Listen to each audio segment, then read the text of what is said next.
Hi, Dr. Wadsworth here. Here's our third week of our golf off-season in Utah. We've done the mobility for lower body, mobility for upper body. Now we're going to work on the strength and stability for the lower body, primarily the glutes. The glutes are a large muscle that we need to activate more in the golf swing. We want to activate this more to help with power, but also protect lower back from any injuries to your knees, ankles, and any lower body injuries. Activating these muscles can really help with that. So we're going to start, again, on the floor. We're going to come in here. Here's just a deer in the headlights exercise. It's one that TPI teaches a ton of, just how to activate your muscles at home, how to activate the glutes more, and less of the hamstrings.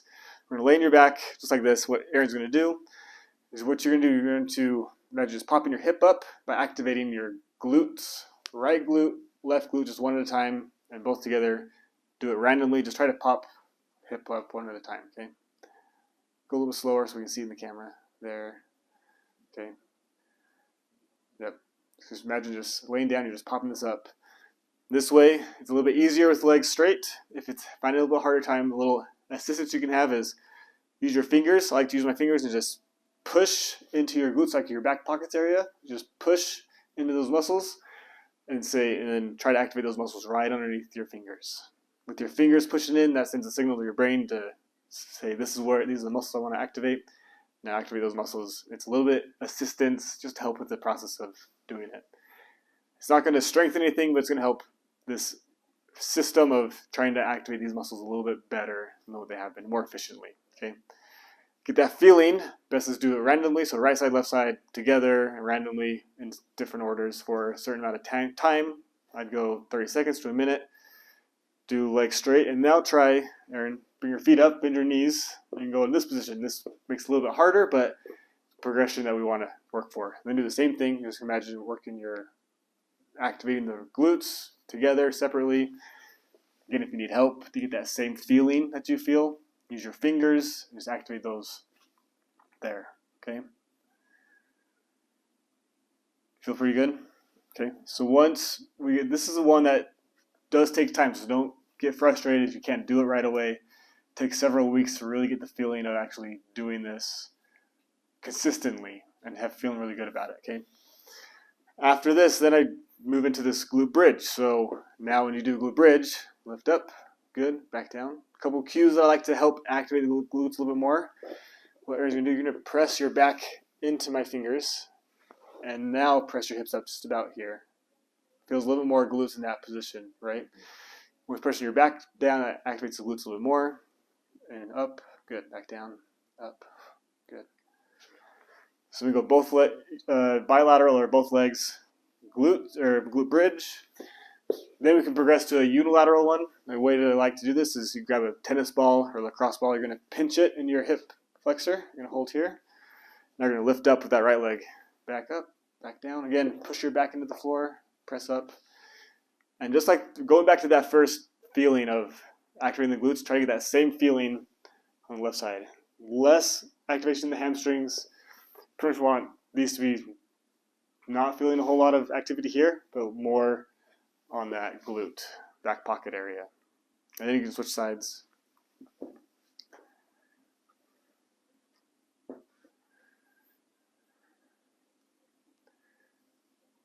Good. Now we're going to switch over. Get on your hands and knees for me. This is a new one. Hands and knees like this. Here's a bird dog, but just with a leg extension. Okay. You go hands and knees here. You're going to keep a nice flat back.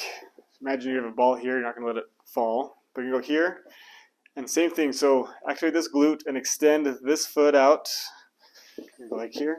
Just extend back.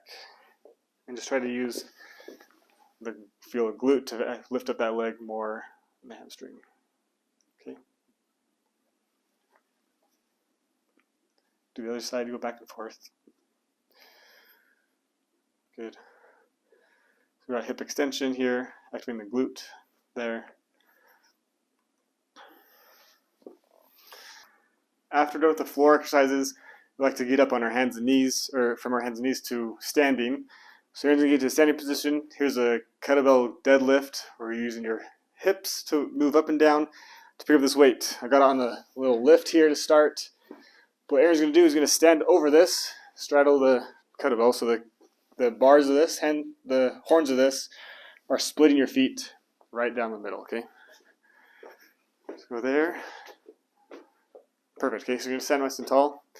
As you go down, to pick it up, I want you to bend your hips back more, good. Back up, okay. Back down. Before you lift, I want you to imagine bending the bar. You're gonna bend your bar, bend it down. So you're like pinching your armpits here. That's actually the lats. Stabilize in the back, kick them back.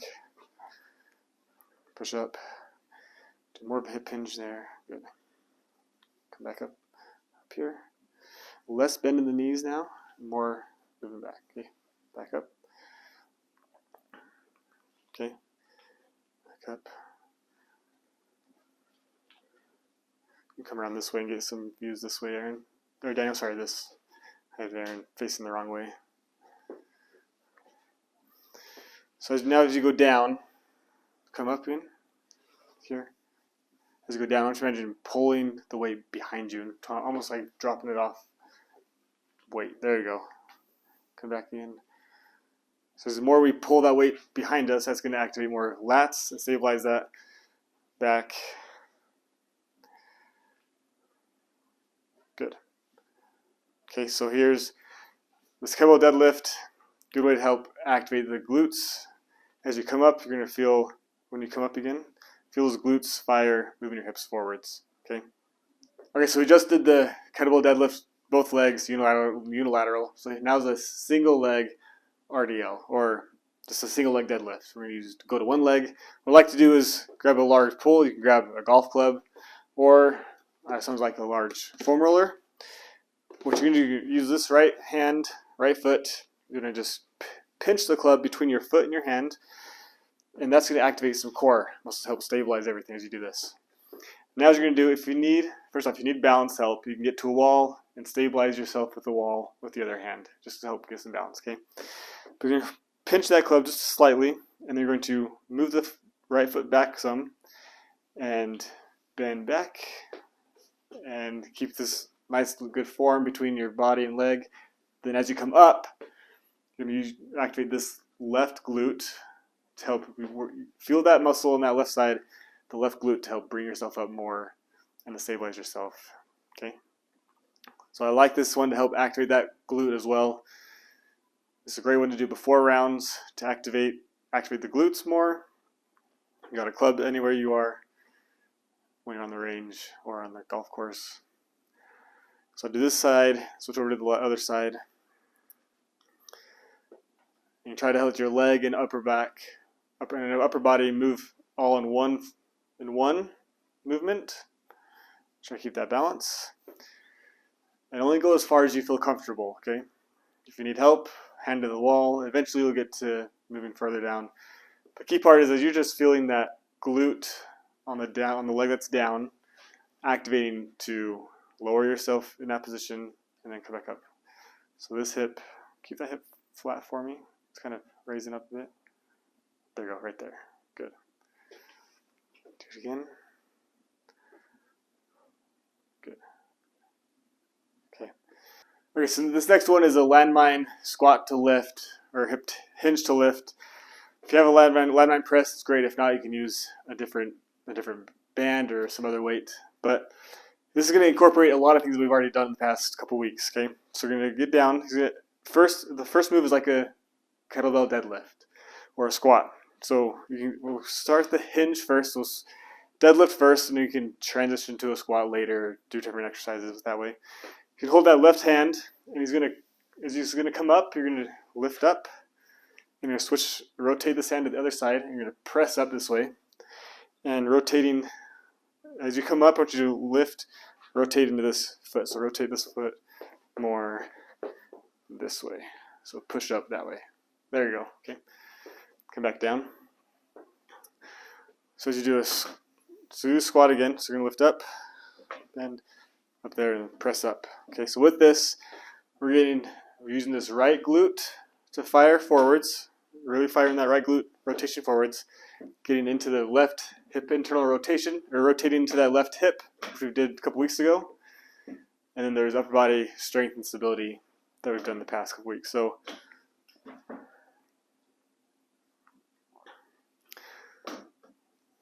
So we do different rotations where different movements. So we got hip hinge. So here's a hip hinge.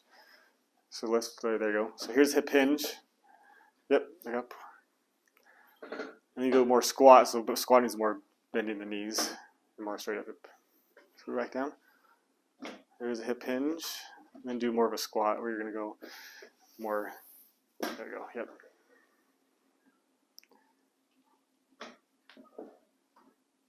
Okay. So there's a landmine press. Again, you rotate to the other side, you do the other side, but this is incorporating a lot of things. Rotation into that front hip, glute activation into the rotation of the back hip, then rotation of the upper body, and a lot of rotation with this power. There's a lot of activities or exercises to do to help strengthen the glutes and activate it more, to help stabilize the lower body, to help prevent any injuries when you do get ready for golf in the spring.